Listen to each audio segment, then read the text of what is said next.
नमस्कार, आप देख रहे हैं हल्ला बोल और मैं हूं पूनम शर्मा। आज हल्ला बोल में बात नरेंद्र मोदी और मणिनगर और उनके सामने कांग्रेस की चुनौती की। जी हां, नरेंद्र मोदी को गुजरात जीतने से पहले अब अपना गढ़ जीतने के लिए जोर लगाना होगा। हल्ला बोल में आज हमारे साथ दो खास मेहमान जुड़ रहे हैं। सामाजिक कार्यकर्ता तीसा सेतलवाड़ हमारे साथ होंगी और साथ ही होंगे बीजेपी के नेता श्रीकांत शर्मा।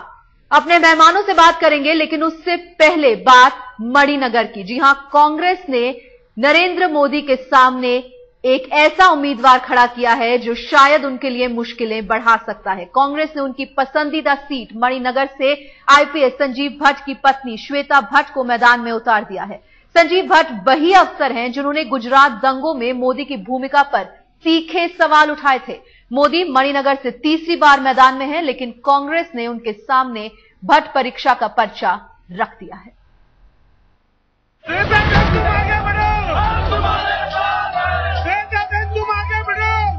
मोदी के मुकाबले महिला शक्ति।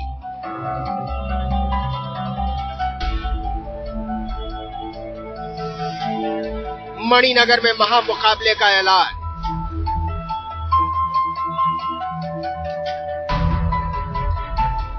गुजरात का सबसे बड़ा गदर।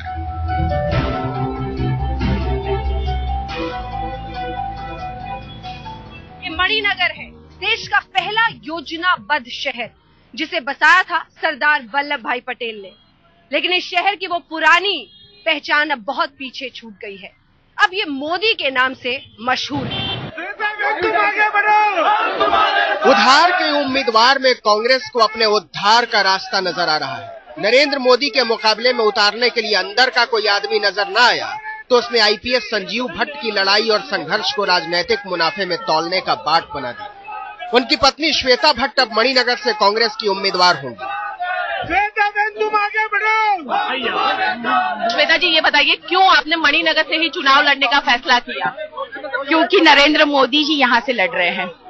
संजीव भट्ट की पत्नी के तौर पर श्वेता भट्ट ने सत्ता और नौकरशाही की सीधी टकराहटें देखी हैं, इसीलिए अब वो सीधी टक्कर के लिए उतरी हैं। वो भी सूबे की सियासत के मुख्तार से। मैंने कब का तय करके रखा था कि मैं नरेंद्र मोदी जी के सामने लड़ूंगी। वो जहां से भी लड़ते मैं वहीं से लड़ती। वो मणिनगर से लड़ रहे हैं, मैं मणिनगर से लड़ रही हूँ। पिछले चुनाव में मोदी ने मणिनगर से कांग्रेस के उम्मीदवार को 75,000 से ज्यादा वोटों से धूल चटाई थी। उस मणिनगर से श्वेता गुजरात में लोकतंत्र की लाज बचाने के लिए चुनाव के चक्रव्यूह में मोदी को फंसाने उतरी है।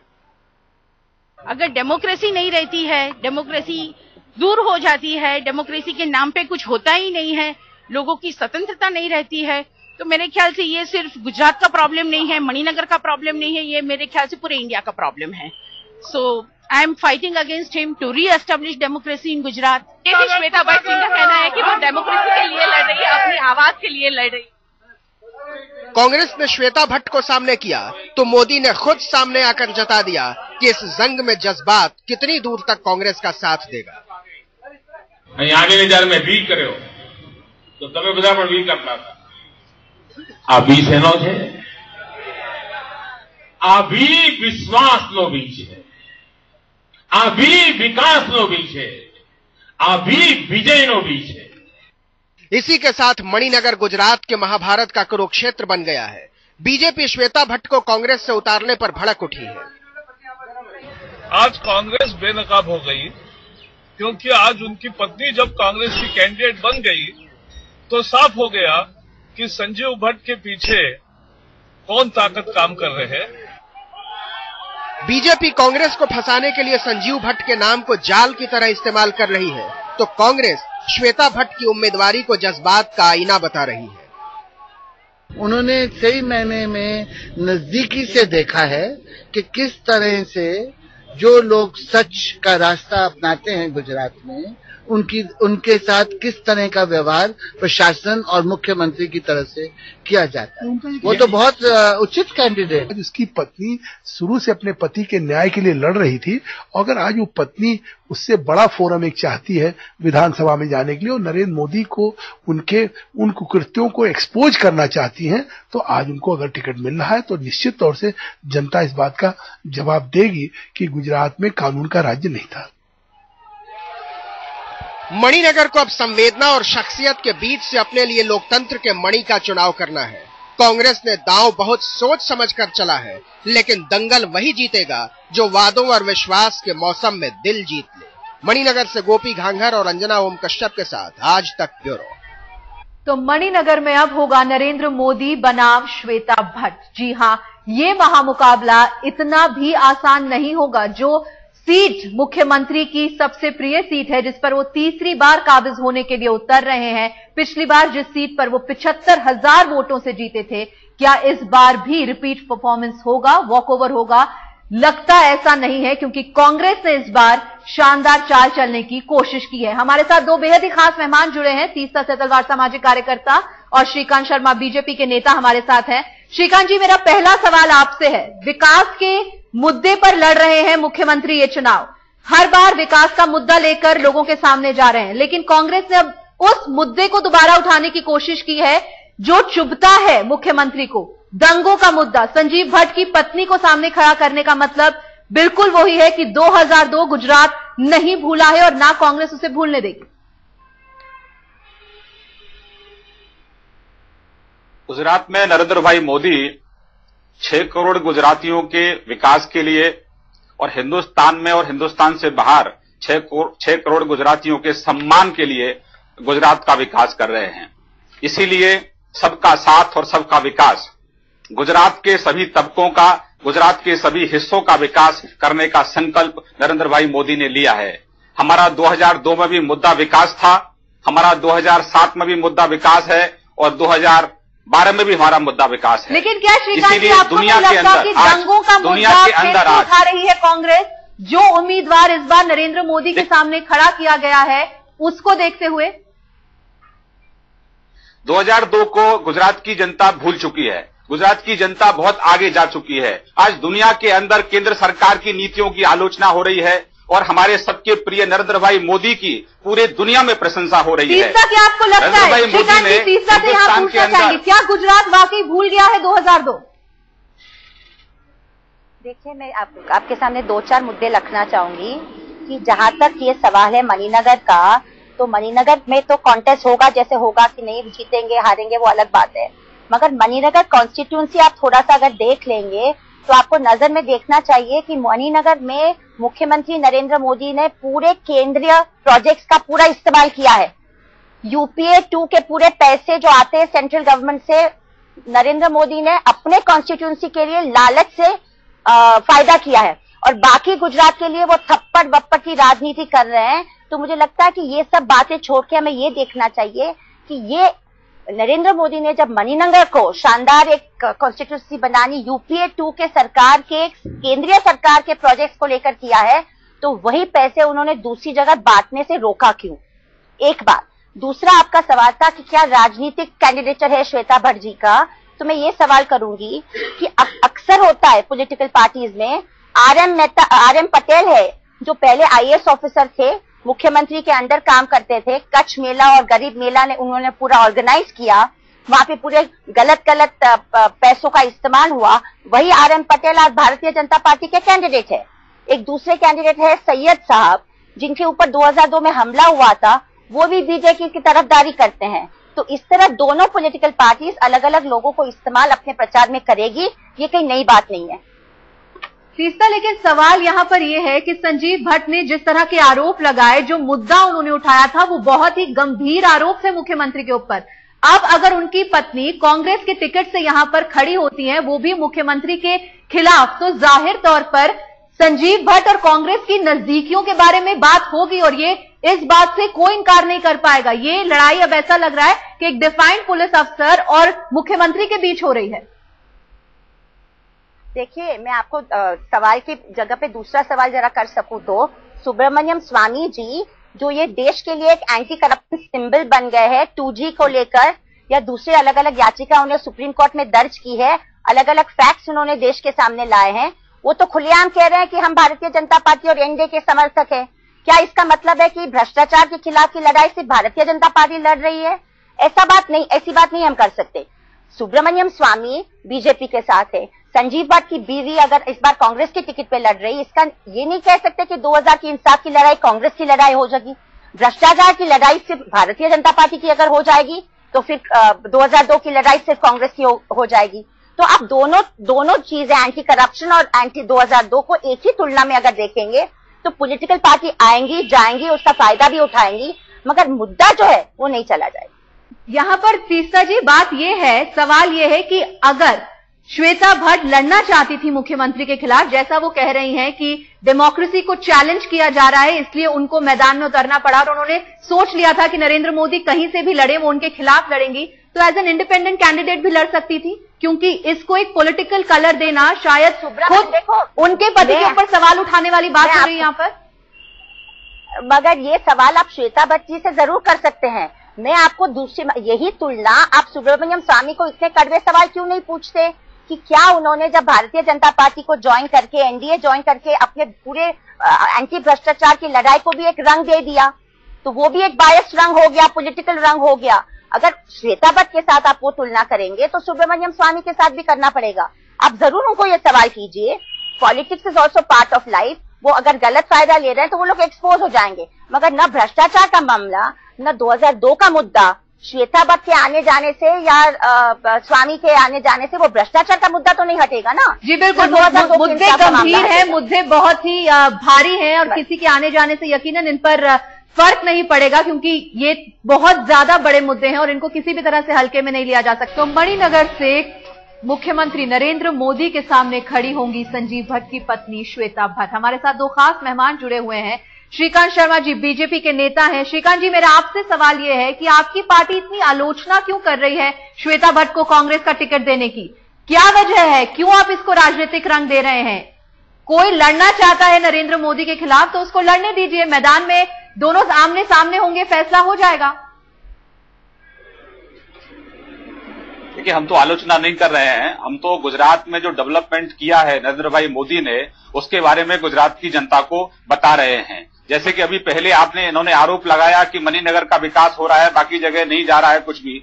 मैं आपको बताना चाहता हूं कि आज से 10 साल पहले सौराष्ट्र में सिर्फ 10,000 हेक्टेयर भूमि थी जहां जो कृषि योग्य थी, लेकिन नरेंद्र भाई मोदी ने आज 7 लाख हेक्टेयर भूमि सौराष्ट्र में है। श्रीकांत जी, आपकी पार्टी के तमाम बड़े नेता दिल्ली में आलोचना कर रहे हैं। उनका कहना है कि कांग्रेस का असली चेहरा सामने आ गया श्वेता भट्ट को टिकट देने की वजह से। कांग्रेस की पूरी राजनीति है अलग तरीके से, दंगों का मुद्दा उठाकर वो विकास के मुद्दे को दबाना चाहते हैं। ये आप ही के पार्टी के नेता कह रहे हैं दिल्ली में।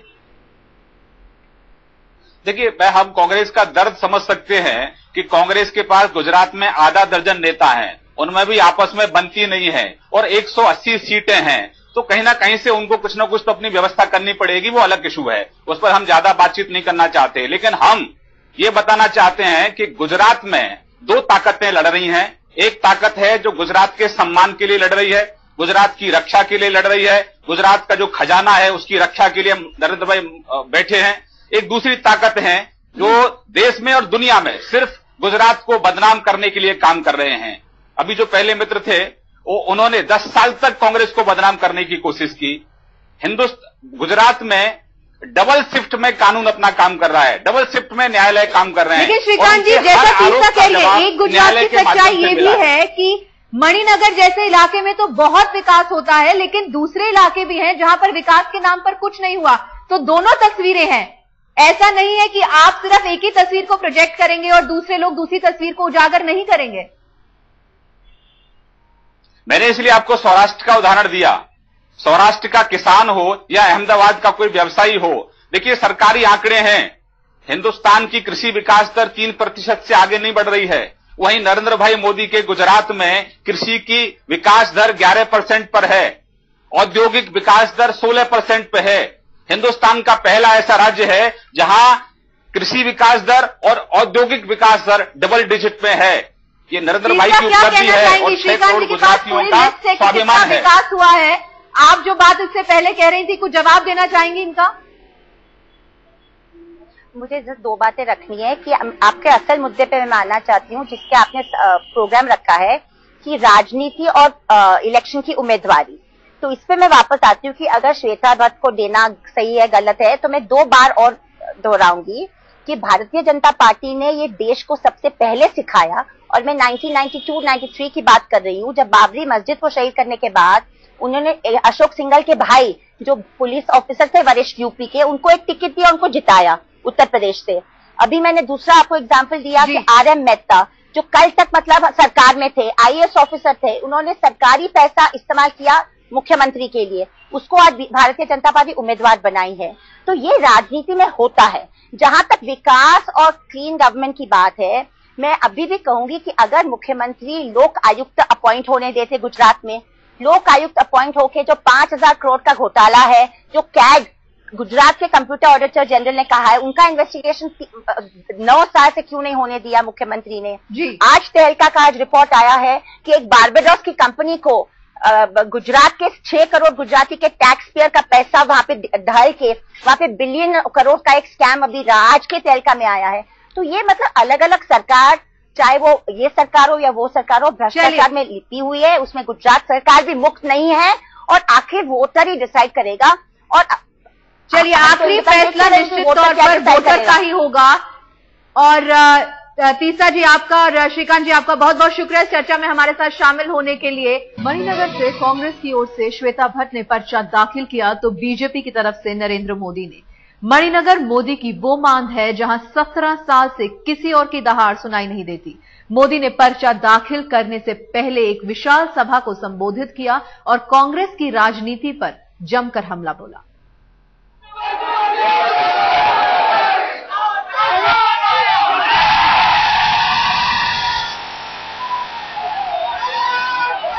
यूं तो कहते हैं 3 तिगाड़ा काम बिगाड़ा, लेकिन मोदी इस अशुभ अंक को वार के सबसे बड़े हथियार की तरह इस्तेमाल करने उतरे हैं। उन्हें तीसरी बार गुजरात की सत्ता चाहिए। केशुभाई पटेल, गोवर्धन झड़फिया और सुरेश मेहता नाम के 3 दुश्मनों से निपटना है और तीसरी बार मणिनगर से चुनाव में उतरे हैं। कहते हैं गुजरात की राजनीति का ये वो टकसाल है जहां पर नरेंद्र मोदी के नाम का सिक्का ढलता है और चलता है। यहां पर उनका विरोध सिर्फ एक टोकन भर का विरोध रह जाता है। मणिनगर के मैदान में नरेंद्र मोदी का आत्मविश्वास बता रहा था कि वो जीत के लिए नहीं, जीत के अंतर के लिए पहुंचे हैं। एक विशाल सभा, समर्थकों का सैलाब और हमलावर आवाज। कांग्रेस में हिम्मत थी कि भाई हमारू फलाना पक्ष जोड़े तड़जोड़ થયેલું છે, અમે પડદા પાછળ ગોઠવણ કરેલી છે અને અમે અહેમદ પટેલને ગુજરાતના મુખ્યમંત્રી બનાવવાનો નિર્ધાર કર્યો છે, એ તમે જાહેર કરો ને ભાઈ। આ પડદા પાછળ શું ખેલ માંડ્યો છે, કરો જાહેર। અને કોંગ્રેસને અહેમદ પટેલ સિવાય બીજો કોઈ પટેલ જડતો નથી। पर्चा भरने से पहले मोदी पूरी तरह अपने मूड में दिखे। मणिनगर में कार्यकर्ताओं को संबोधित करते हुए मोदी ने जीत का भरोसा भी दिलाया। साथ ही कांग्रेस को आड़े हाथों लेते हुए कहा कि कांग्रेस पर्दे के पीछे की राजनीति को बंद कर दे। नरेंद्र मोदी ने अपने पर्चा दाखिले को भी एक बड़े राजनीतिक आयोजन में बदल दिया। उनकी तलखी वैसे भी कांग्रेस में कसमसाहट पैदा करती रही है। कोई मैंने हिंदुस्तान नो नौजवान के શું કોંગ્રેસના પંજા નીચે એનું ભવિષ્ય સલામત છે?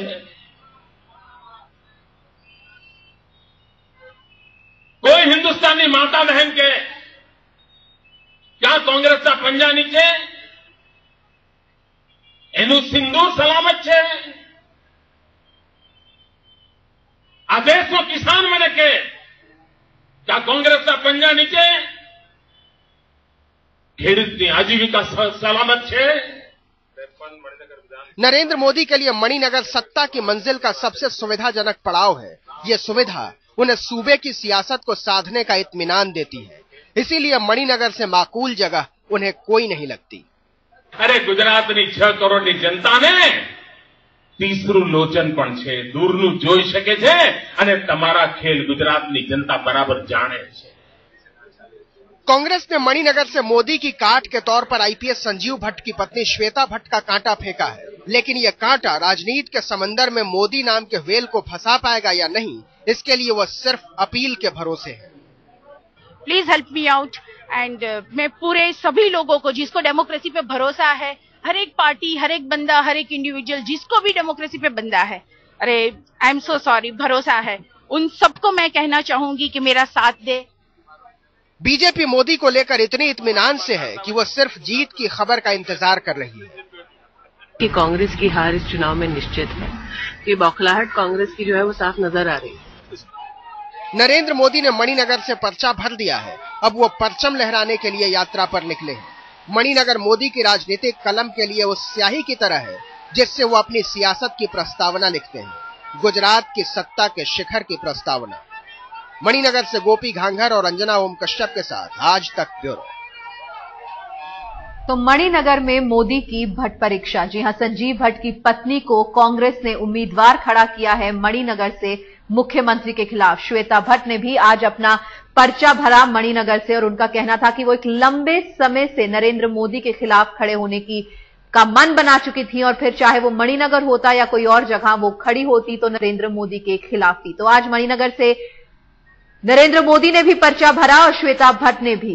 और इस बार के गुजरात चुनावों का शायद ये महामुकाबला होगा जो मणिनगर में देखने को मिलेगा, क्योंकि कांग्रेस ने संजीव भट्ट, ये वो आईपीएस अफसर हैं जिन्होंने आरोप लगाया था कि दंगों में किस तरह से नरेंद्र मोदी ने जो स्टैंड लिया था दंगाइयों के खिलाफ, उस पर लगातार संजीव भट्ट ने मुख्यमंत्री पर आरोप लगाए और उसके बाद अब उनकी पत्नी जो है वो कांग्रेस की तरफ से मणिनगर में नरेंद्र मोदी के खिलाफ खड़ी हो रही हैं। जाहिर तौर पर राजनीतिक रंग पूरी तरह से चढ़ चुका है उनके उम्मीदवारी को लेकर। बीजेपी कह रही है कि कांग्रेस का असली चेहरा सामने आ गया है और कांग्रेस कह रही है ये भट्ट परिवार का दर्द है जिसने उन्हें ये फैसला लेने पर मजबूर किया। ये तीसरी बार है जब नरेंद्र मोदी एक बार फिर मणिनगर पर काबिज होना चाहते हैं। आज उन्होंने अपना नामांकन यहां से भर दिया है। और मणिनगर क्यों खास है नरेंद्र मोदी के लिए, आइए आपको दिखाते हैं हमारी स्पेशल रिपोर्ट में।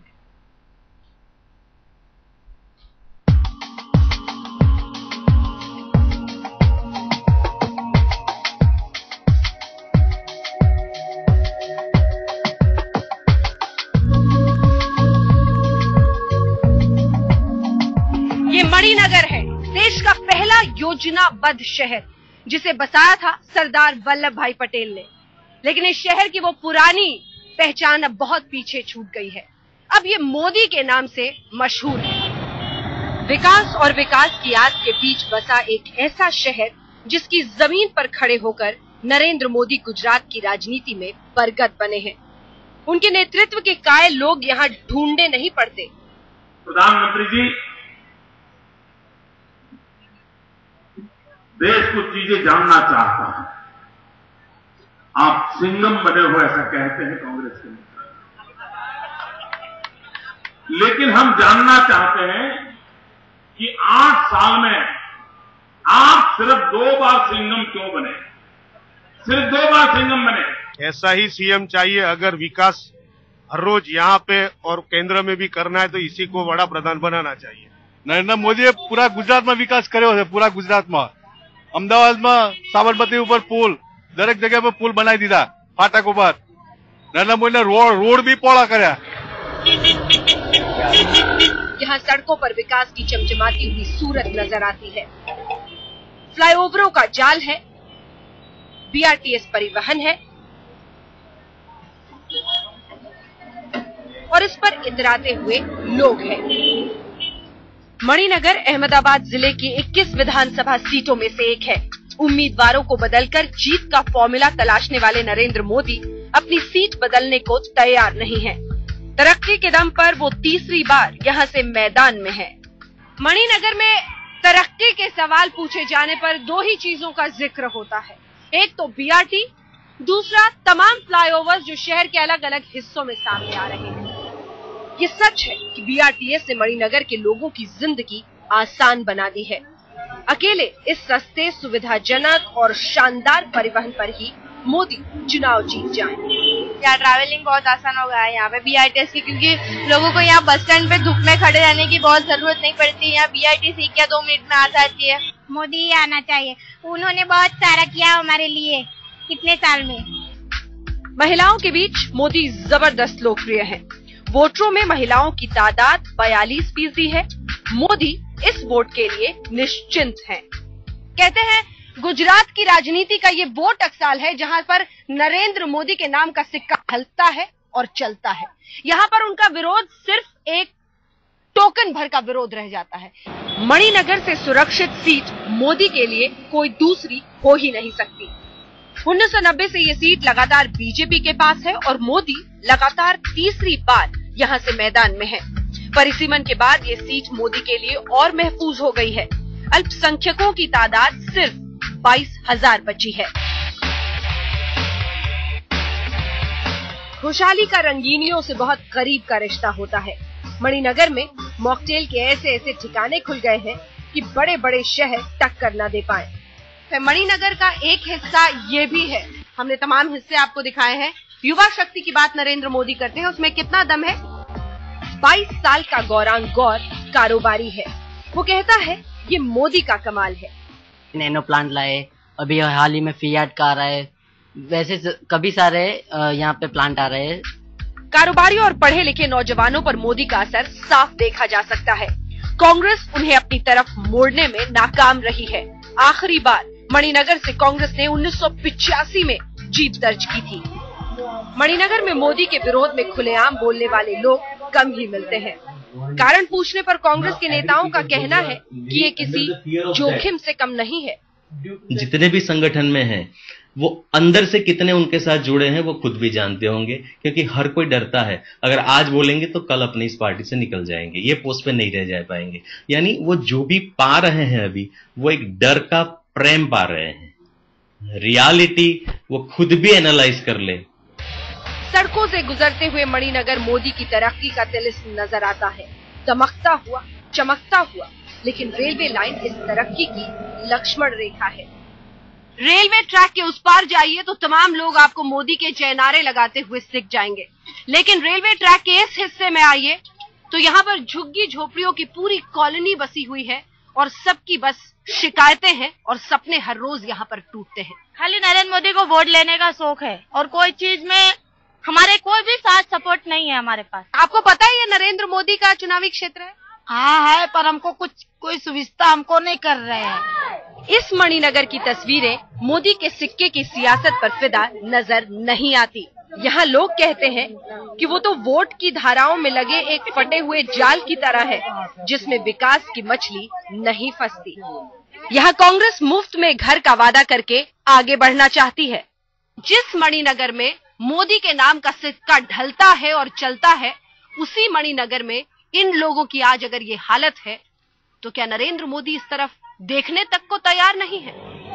जिंदगी के लिए जूझते हुए लोगों की इस बस्ती से कुछ ही किलोमीटर दूर एक स्विट्जरलैंड बसता है।